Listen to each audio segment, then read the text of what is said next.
Alam nyo ba na may malupit na balita para sa lahat ng Filipino pensioner? Ang inyong laaya at GSIS pensyon ay tataas simula sa Abril 2025. Mas malaking halaga, mas magaan na buhay. Kung gusto mong malaman kung paano ito makakatulong sa inyong pang-araw-araw na gastusin, wag mong palalampasin ang video na ito. Sa mga susunod na minuto, ibabahagi ko sa inyo ang mga detalye ng pagtaas ng pensyon at kung paano makikinabang ang bawat isa sa atin. Kaya't maghanda at siguraduhing mapapanood mo ang buong video dahil may magandang balita kang tiyak na magpapasaya sa iyo.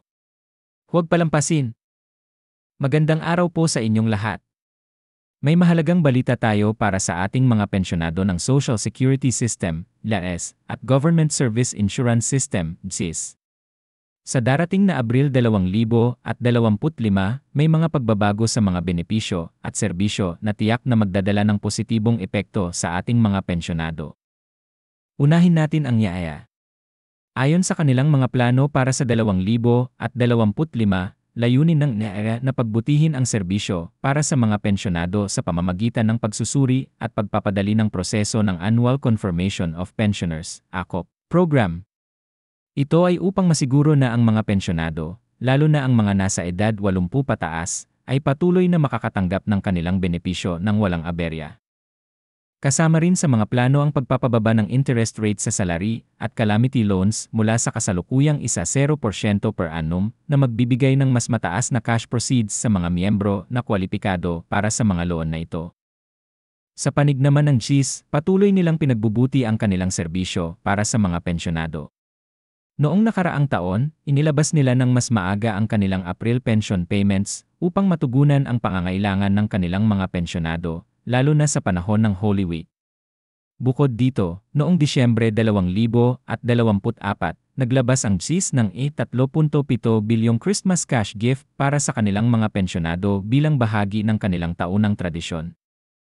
Para sa mga pensyonado ng SAS, mahalagang siguraduhin na ang inyong personal na impormasyon ay updated at tama upang maiwasan ang anumang aberya sa pagtanggap ng benepisyo. Maaari kayong mag-login sa inyong NA account sa opisyal na website ng SRO upang i-verify at i-update ang inyong impormasyon. Kung may mga katanungan o pangangailangan ng karagdagang impormasyon, huwag mag-atubiling makipag-ugnayan sa pinakamalapit na RARO branch o tumawag sa kanilang customer service hotline. Sa mga pensyonado naman ng GSIS, ipinapayo na manatiling updated sa mga anunsyo at advisories mula sa GSIS upang malaman ang mga detalye tungkol sa mga schedule ng pension releases at iba pang benepisyo. Maaaring bisitahin ang opisyal na website ng GSIS o makipag-ugnayan sa kanilang opisina para sa karagdagang impormasyon. Ang mga pagbabagong ito ay bahagi ng patuloy na pagsisikap ng SAEA at GSIS na mapabuti ang kanilang serbisyo at benepisyo para sa mga miyembro at pensyonado. Sa pamamagitan ng mga inisyatibong ito, inaasahang mas magiging maginhawa at epesyente ang pagtanggap ng mga benepisyo ng ating mga pensyonado. Maraming salamat po sa inyong oras at patuloy na pagtitiwala sa RAEA at GSIS. Huwag kalimutang i-share ang impormasyong ito sa inyong mga kapwa pensyonado upang sila rin ay maging updated sa mga pagbabago at benepisyong hatid ng SAEA at GSIS. Maraming salamat po.